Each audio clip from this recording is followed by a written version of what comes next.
In the first lesson, we'll start creating the first subassembly, which consists of 3 parts: the base and 2 bronze plates.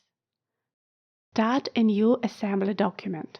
Let's define the model properties. For this, you can start the Model Properties command in the context menu, or double-click on the assembly's name in the tree. Enter the designation and the name Base. Confirm. In the File tab of the course page, you can find all the part files needed for the course lessons. Download them, extract the files from the archive, and find the base folder there. In this folder, you'll see 2 part files. Let's take a look at them. Base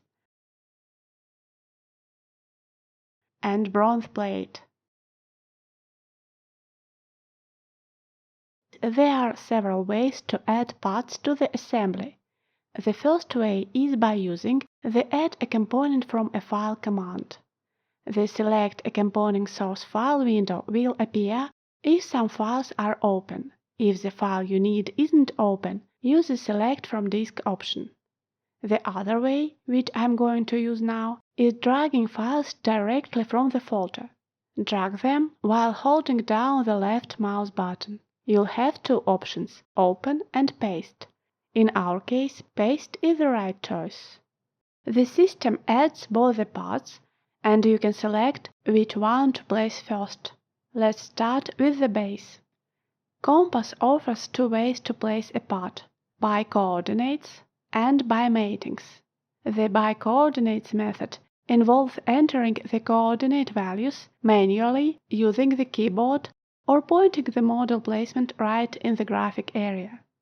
Let's use the keyboard. Enter 0 for each coordinate. Enter, 0, Enter, 0. After pressing Enter, the pin symbol appears, indicating the value is fixed. The part has been placed exactly at the origin, as you can see. For the first part, the Fix option is enabled automatically. This allows you to completely define the part's placement in the absence of other parts and serves as a base for placing subsequent parts. Confirm the part insertion. Now the system offers to place the second part. We'll place this part twice because we need 2 such parts. Let's use the By Matings method now. When you click the By Matings button, an additional window appears. It contains only the part being inserted.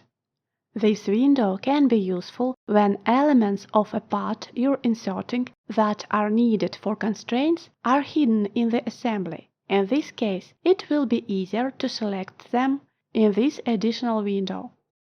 Turn off the Fix option. This part shouldn't be fixed. Now we need to select a mating. Let's start with coincidence. Select the face of the plate and the face of the base that are supposed to coincide. In the Parameters panel, you can find the selected objects. The place has been moved to provide the coincidence, but it has taken a wrong position. Check Reverse Orientation to fix that. Ensure that the taped face is facing up.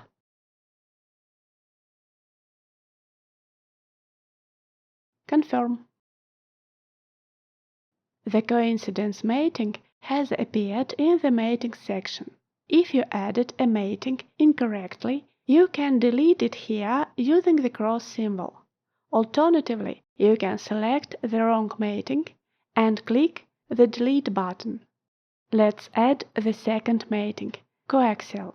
Select the cylindrical face of the plate hole and the face of the base. The plate has been moved accordingly. Confirm. To add the next mating, let's select the objects first and then apply the mating. Select the cylindrical faces of the plate and the base. Note that the available matings have been filtered, so, for example, the coincidence mating is unavailable for these faces. Click Coaxial, and the mating will be added immediately.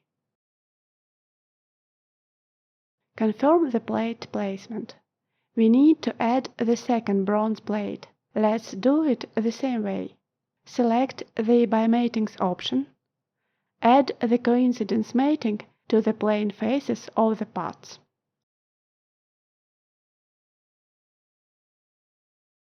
Here we don't need to reverse the orientation. Confirm. Then add the first coaxial mating.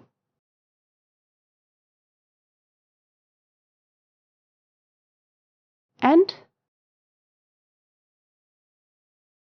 the second one.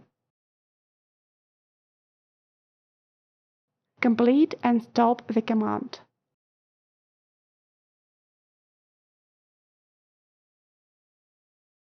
In the tree, you can see all the components of the assembly, the base, and two bronze plates.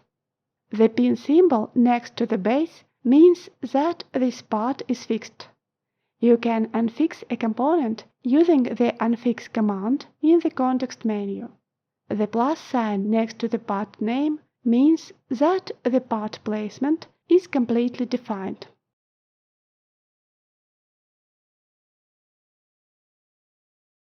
Let's save the subassembly in the same folder where its components are located.